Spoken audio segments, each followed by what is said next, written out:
إن الحمد لله نحمده ونستعينه ونستغفره ونعوذ بالله من شرور أنفسنا ومن سيئات أعمالنا من يهده الله فلا مضل له ومن يضلل فلا هادي له وأشهد أن لا إله إلا الله وحده لا شريك له وأشهد أن محمدا عبده ورسوله صلى الله عليه وعلى آله وأصحابه الطيبين الطاهرين وزوجاته أمهات المؤمنين وسلم تسليما كثيرا. أما بعد، فإن أصدق الحديث كتاب الله وخير الهدي هدي محمد صلى الله عليه وعلى آله وسلم وشر الأمور محدثاتها وكل محدثة بدعة وكل بدعة ضلالة وكل ضلالة في النار.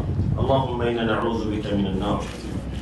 Chers frères de la foi, chers sœurs, assalamu alaikum wa rahmatullahi wa barakatuh.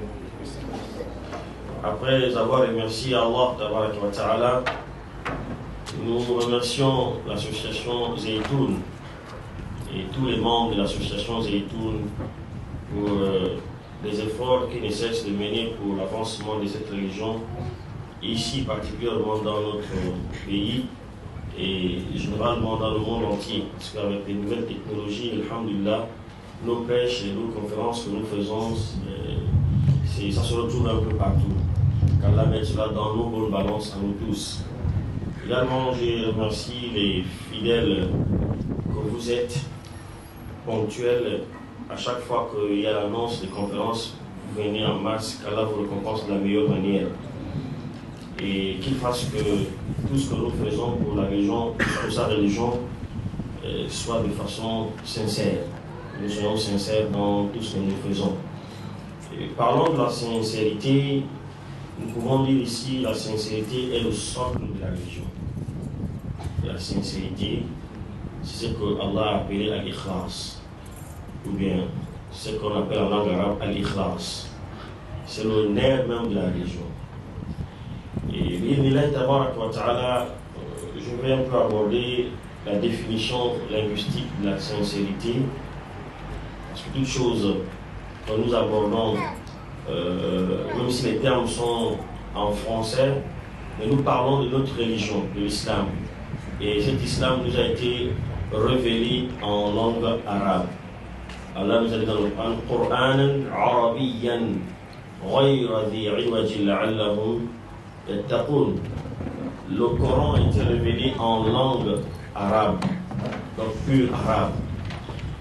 Pour mieux comprendre l'islam, il faut revenir à la source de l'islam. La source de l'islam, c'est la langue arabe. Alors il se peut que moi je vous traduise un verset, un hadith, une citation quelconque.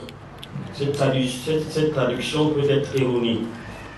Cela ne veut pas dire que l'islam est erroné, mais c'est le fruit de mes erreurs personnelles. Donc chaque fois que vous lirez en une langue étrangère à l'islam ou à la langue arabe, s'il y a des erreurs, c'est la traduction qui est erronée. Mais le Coran n'a pas d'erreur. Comme Allah lui-même il a dit, subhanahu wa ta'ala, وَلَوْ كَانَ مِنْ عِنْدِ غَيْرِ اللَّهِ. Si ce Coran venait de la part d'autres que Allah tabaraka wa ta'ala, لَوَجَدُوا فِيهِ اخْتِلَافًا كَثِيرًا. Les gens trouveraient dans ce Coran beaucoup d'incohérents, beaucoup de divergences. Qu'Allah nous fasse comprendre. Donc je disais que je vais aborder le sens linguistique, mais la définition de la langue, la définition de la sincérité en langue. Et cette définition en islam, qu'est-ce que l'islam comment est-ce que l'islam a défini al-ikhlas? Et si Allah nous accorde le temps, s'il y a encore plus de temps, on va voir quelques profils, sinon d'abord la sentence, le jugement de al-ikhlas dans l'islam, et quelques profils